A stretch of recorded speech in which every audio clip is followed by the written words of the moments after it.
Las estrellas son grandes esferas de gases, en especial de nitrógeno. Estos gases están más comprimidos y calientes a medida que descendemos hacia el centro, donde la temperatura y la presión son tan elevadas que ponen en marcha reacciones termonucleares, que al fundir el hidrógeno producen energía y mantienen así las estrellas encendidas. Todas las estrellas, empezando por el Sol, se basan en este mecanismo y permanecen en equilibrio porque las reacciones nucleares internas que tenderían a hacer explotar las estrellas son compensadas por el peso de los átomos que desde el exterior empujan debido a la atracción gravitacional y en consecuencia mantienen unida a la estrella. De esta manera, las estrellas pueden permanecer millones de años produciendo luz, pero en un momento dado, este combustible interno se verá agotado y la estrella sufrirá colapsos y transformaciones. Si la estrella es de dimensiones medianas como nuestro Sol, en un momento dado se expande, convirtiéndose en una gigante roja, para después reducirse de nuevo a una enana blanca. En cambio, si es mucho mayor la estrella explota, convirtiéndose en una supernova. Durante este proceso se sintetizan los elementos más pesados, como el oxígeno, el carbono y el hierro, y sus residuos son núcleos de materia muy densa, llamadas estrellas de neutrones y agujeros negros, evoluciones muy distintas, pero todas bajo un mismo mecanismo: presión, temperatura y fusión. La evolución estelar se refiere a los cambios que ocurren en las estrellas cuando consumen su combustible, desde su nacimiento y hasta su muerte. Entender la evolución de las estrellas ayuda a comprender la naturaleza y el destino del Sol, el origen de nuestro sistema solar, la relación entre el sistema solar y otros sistemas planetarios y la posible existencia de vida en otros sitios del universo. Las estrellas cuentan con propiedades específicas que también nos ayudarán a la predicción del proceso de su evolución. Estas son la distancia de paralelaje o del brillo aparente, si la potencia es conocida, la potencia de la distancia y el brillo aparente, la temperatura de la superficie en base al color o al espectro, el radio, su potencia y la temperatura de la superficie, y finalmente la masa y la composición química del espectro. La estructura de estas estrellas estará predispuesta a determinadas leyes que conformarán su estructura y comportamiento. En estas leyes vemos que en el interior de las estrellas la presión aumenta por el peso de las capas superiores. Además, según las leyes de los gases, la temperatura y la densidad aumentará a medida que se incremente la presión. Por lo tanto, la energía fluirá desde la parte más caliente del interior hacia la parte más fría del exterior, esto por radiación y convección. Empecemos hablando de la evolución estelar. En este punto tenemos que empezar hablando de las nebulosas, ya que todas las estrellas nacen a partir de ellas. Una nebulosa es una nube gigante de polvo y gas en el espacio. Algunas nebulosas provienen del gas y el polvo expulsado por la explosión de una estrella moribunda, como una supernova. Otras nebulosas son regiones donde comienzan a formarse nuevas estrellas. Por esta razón, algunas nebulosas se llaman viveros de estrellas. Estas están compuestas principalmente de hidrógeno y de helio. El polvo y los gases de una nebulosa están muy dispersos, pero la gravedad puede comenzar a juntarlos. A medida que estos grupos se hacen más grandes, su fuerza gravitacional se hace más fuerte. Finalmente, el grupo de polvos y gases se vuelven tan grandes que colapsan con su propia gravedad. El colapso hace que el material en el centro de la nube se caliente, y este núcleo caliente es el comienzo de una estrella. Las nebulosas existen en el espacio entre las estrellas, también conocido como espacio interestelar. La nebulosa conocida más cercana a la Tierra se llama la nebulosa Helix. Es el remanente recuerdo de una estrella moribunda, posiblemente una parecida al Sol. Está aproximadamente a 700 años luz de la Tierra. Esto significa que incluso si se pudiera viajar a la velocidad de la luz, todavía le tomaría 700 años llegar allí. Los astrónomos usan telescopios muy potentes para tomar imágenes de nebulosas lejanas. Telescopios espaciales de la NASA, como el telescopio espacial Pfizer o el telescopio espacial Hubble, han capturado muchas imágenes de nebulosas lejanas. Las estrellas se forman a partir de una nube molecular que colapsa y se fragmenta en nubes más pequeñas llamadas clumps, las cuales atraen a la materia cercana. La gravedad hace contraer a los núcleos de estas. La conservación del momento angular hace aumentar el giro de los núcleos, que se aplanan hasta transformarse en discos protoestelares. La materia atraída será dirigida hacia las protoestrellas. Las protoestrellas aumentarán en masa y reducirán su tamaño, lo que implica un aumento de su temperatura y densidad. Las estrellas se forman en los centros de los discos. Los planetas se forman en las partes exteriores, más frías del disco. Las estrellas más jóvenes se encuentran generalmente en o cerca de la nebulosa de la que nacieron. El más cercano y claro ejemplo de una es una nebulosa de Orión, a unos 1500 años luz de distancia. Siguiendo con la evolución estelar, encontramos la secuencia principal, la cual es la etapa más larga dentro del ciclo de vida de una estrella. Se caracteriza por llevar a cabo la fusión de hidrógeno para generar átomos de helio. Estas esferas de gas, es decir, las protoestrellas, se van calentando hasta alcanzar una temperatura suficiente para que empiecen a reaccionar los átomos de hidrógeno entre sí. Estas reacciones se basan en que 4 átomos de hidrógeno reaccionarán uniéndose para formar 2 átomos de helio, liberando una inmensa cantidad de energía. Comienzan así las reacciones nucleares en el interior. El átomo de hidrógeno pierde un electrón al recibir una gran cantidad de radiación. Esa energía es absorbida por el átomo, saltando dicho electrón. Este es el esquema de lo que se produce en estas reacciones termonucleares.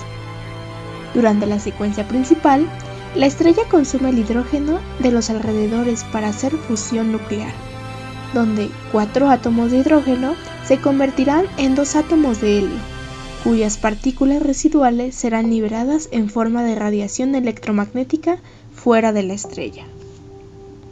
En el caso de nuestro Sol, el helio se genera por una serie de reacciones nucleares llamadas cadena protón-protón, la cual se divide en 3 etapas principales. Primeramente, 2 núcleos de helio, es decir, 2 protones, se unen para formar un núcleo de deuterio, es decir, un protón y un neutrón, además de un positrón y un neutrino. Enseguida, 2 núcleos de deuterio se unen con 2 núcleos de hidrógeno para formar helio 3 y un fotón. Finalmente, 2 núcleos de helio 3 se unen para formar helio 4 y 2 protones. En este proceso de fusión de los átomos, donde se libera una gran cantidad de energía, en las estrellas hay entonces 2 fuerzas enormes que luchan entre sí.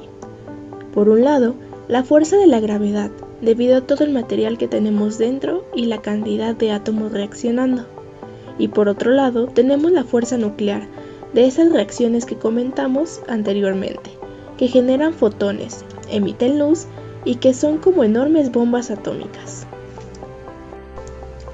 Tenemos entonces esta fuerza de la gravedad, que llevaría a la estrella a un colapso gravitatorio, y la fuerza nuclear, que llevaría a la estrella a explotar expandiéndose. Estas 2 fuerzas se contrarrestan mientras dure el combustible, es decir, el elemento del hidrógeno, y de ahí que tengamos a nuestra estrella como el Sol, estable y en forma de esfera. Dependiendo de la cantidad de masa molecular que condense, así será la masa de una estrella, y por lo tanto su tamaño, temperatura, evolución y final.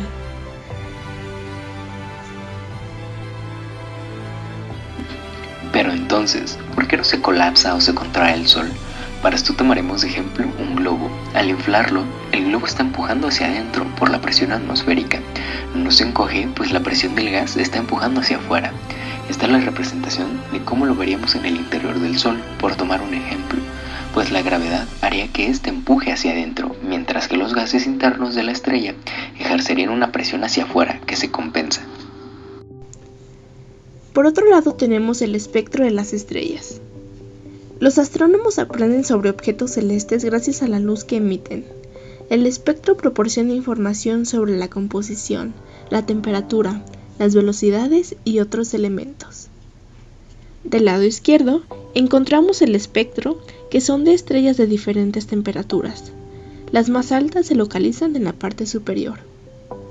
Los 3 espectros de la parte inferior son de estrellas con propiedades anormales.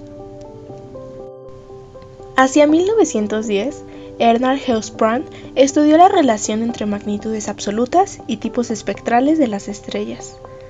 Este estudio condujo al famoso diagrama HR, herramienta fundamental para el estudio de la evolución estelar. El diagrama HR dibuja la gráfica potencial, es decir, la luminosidad en función de la temperatura, tipo espectral y la magnitud absoluta, que es una medida logarítmica de la potencia. Explicaremos más a fondo cómo son las agrupaciones de las estrellas en el diagrama HR. Se observa que las estrellas no se distribuyen aleatoriamente en dicho diagrama, sino que tienden a agruparse en ciertas regiones que se denominan secuencia principal, gigantes rojas, supergigantes rojas y enanas blancas. En la secuencia principal, muchas estrellas caen sobre una diagonal que va desde el extremo superior izquierdo de las estrellas muy luminosas, blanco-azuladas, hasta el extremo inferior derecho de las enanas rojas. En el caso de las gigantes rojas, son estrellas de coloración rojiza más luminosas que las de similares colores ubicadas sobre la secuencia principal. Las supergigantes rojas son estrellas de coloración rojiza o amarilla, mucho más luminosas que las gigantes rojas. Y finalmente encontramos las enanas blancas, que son estrellas muy débiles pero de temperatura superficial alta, de ahí su coloración blancuzca. Son débiles por ser de tamaños muy pequeños. La duración de la vida de una estrella depende de cuánto combustible nuclear tenga, es decir, la masa y cómo de rápido lo consuma, refiriéndonos en cuanto a su potencia. Las estrellas menos masivas que el Sol, que son las más comunes, tienen menos combustible pero potencias mucho menores. Por lo tanto, tienen vidas más largas. Por otro lado, las estrellas más masivas que el Sol son muy poco comunes, tienen mucho más combustible pero potencias mucho más altas. Por lo tanto, vidas más cortas. Cuando sucede la muerte de una estrella de proporciones similares a las del Sol, se convierte en una gigante roja y comienza a pulsar. Se le llama una estrella de mira. La pulsación provoca la separación de las capas externas de la estrella, produciendo una hermosa nebulosa planetaria. El núcleo de la estrella es una enana densa, blanca y pequeña, sin combustible, la cual se define como el núcleo muerto de una estrella. Tienen una masa similar a la del Sol, un volumen similar a la de la Tierra y una densidad 1.000.000 de veces mayor que la del agua. La fuerza centrípeta de la gravedad es equilibrada por la presión externa cuántica de los electrones dentro de ella. Muchas estrellas cercanas tienen como compañeras enanas blancas. Por otro lado, en la muerte de una estrella masiva, que son poco comunes, consumen su combustible muy rápidamente en pocos millones de años. A medida que gastan su combustible, se hinchan y pasan a ser estrellas rojas supergigantes. Sus núcleos son muy calientes, lo suficiente para fundir elementos tan pesados como el hierro. Cuando el núcleo de una estrella masiva desintegra el hierro, no tiene más combustible nuclear y ya no puede conservar la temperatura. La gravedad aplasta el núcleo de una estrella de neutrones, liberando enormes cantidades de energía gravitacional y llevando a la estrella a una explosión de supernova. Las supernovas producen elementos químicos más pesados que el hierro, como el oro y la plata. Expulsan estos elementos al espacio, donde se convierten en partes nuevas de estrellas, planetas y vida. En este esquema podemos hallar de manera más gráfica y resumida el proceso por el cual cada tipo de estrella tiene que pasar, donde podemos retomar como punto de partida de surgimiento las nebulosas y sus elementos que hacen posible la formación de las estrellas. También visualizamos los caminos que estas mismas pueden tomar dependiendo de sus características físicas y sus reacciones, y, en base a eso, sus futuros desenlaces, que ayudarán a su vez a la creación posterior de nuevas estrellas, formando así un ciclo específico de formación estelar. Los astrónomos llevan a cabo la observación y estudio de las estrellas en varias etapas de sus vidas y poniéndolas en una secuencia de evolución lógica. Además, realizan modelos usando las leyes de la física y la contabilidad de los cambios en la composición de las estrellas que se producen a causa de la fusión nuclear y mediante el estudio de cúmulos de estrellas, grupos de estrellas con masas diferentes pero con la misma edad, también observan las fases rápidas y extrañas de la evolución estelar como las supernovas. Para finalizar, enmarcamos algunas consideraciones generales sobre el estudio de estos fenómenos astronómicos llamados estrellas.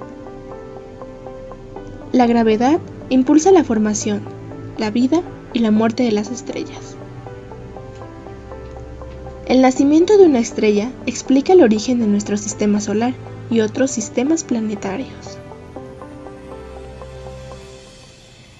La vida de las estrellas explica la fuente de energía que hace posible la vida en la Tierra. En la muerte de una estrella, la gravedad produce algunos de los objetos más extraños del universo: enanas blancas, estrellas de neutrones y agujeros negros. La vida y la muerte de las estrellas producen elementos químicos, más pesados que el hidrógeno, de los cuales están hechas las estrellas, los planetas y la vida.